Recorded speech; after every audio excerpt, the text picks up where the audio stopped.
السلام علیکم ورحمۃ اللہ وبرکاتہ۔ وعلیکم السلام ورحمۃ اللہ وبرکاتہ۔ ارے کوثر باجی، اب اتنی صبح ایک ساتھ کہاں جا رہی ہو؟ ارے بشرا باجی، آپ کو معلوم نہیں آج منگل کا دن ہے اور ہر منگل کے دن ہمارے محلے میں عورتوں کا اجتماع ہوتا ہے اور آج ہمارے محلے کی مریم باجی کے گھر عورتوں کا اجتماع ہے۔ ہم سب اس میں شرکت کے لیے جا رہے ہیں، آپ سب ہمارے ساتھ چلیے۔ ارے نا جی، یہ اجتماع کیا ہوتا ہے؟ سنتے سنتے تو میرے کان ہی پک گئے۔ جب دیکھو اجتماع، جب دیکھو اجتماع۔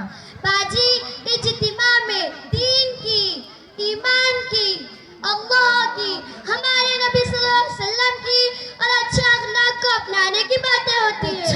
اچھا، میں سمجھ گئی۔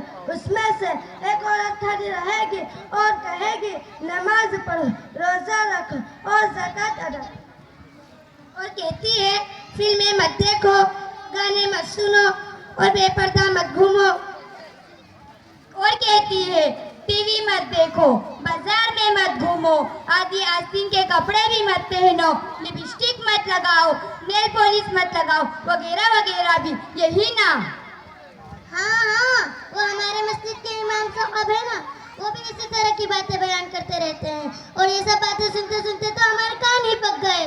بس اب کچھ باتیں مت کرو۔ استغفر اللہ، اللہ معاف کرے، یہ سب آپ کیسی باتیں کر رہی ہو؟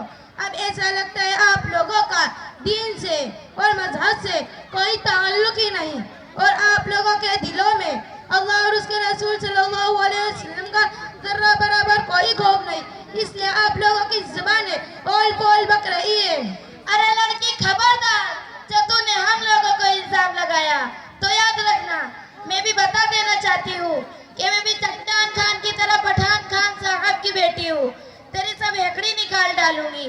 بس ایوے کے ڈالا، یہ بھی کوئی بات ہوئی کہ ہمارے دلوں میں اللہ اور اس کے رسول کا کوئی خوف ووٹر نہیں، اور ہمارے دین اور مذہب سے کوئی تعلق نہیں۔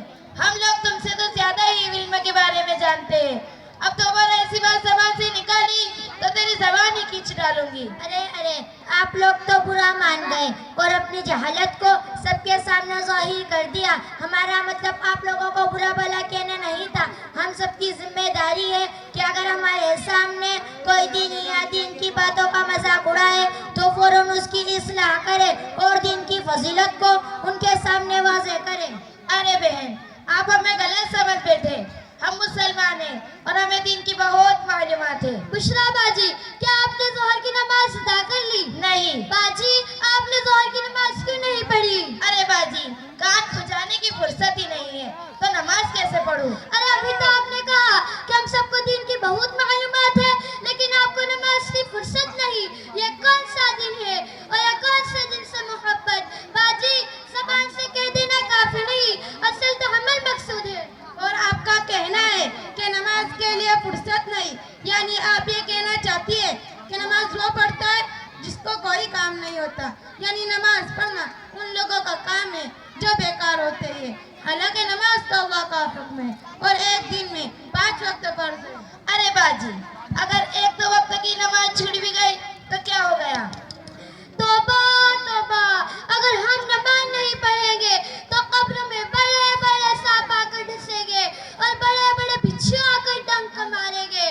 ہم تو اپنے گھر کی چھپکلی سے ڈر جاتے ہیں، اگر ہوا سے دروازہ ہل جائے تو ڈر جاتے ہیں، پر وہاں آخرت میں ہماری چیخو پکار سننے والا کوئی نہیں ہوگا۔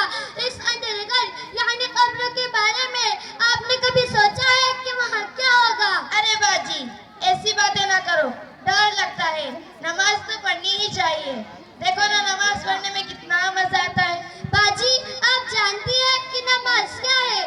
ہمارے نبی صلی اللہ علیہ وسلم نے فرمایا کہ نماز میری آنکھ کا نور ہے اور اللہ سے ملاقات کا ذریعہ ہے۔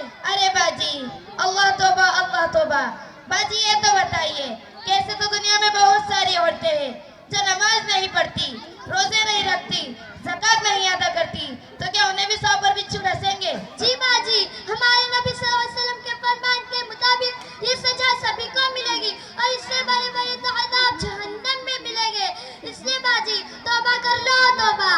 توبہ کرتی ہوں، کیا وقت نکال کر نماز پڑھوں گی؟ ارے نہیں، آپ وقت نکالنے کی بات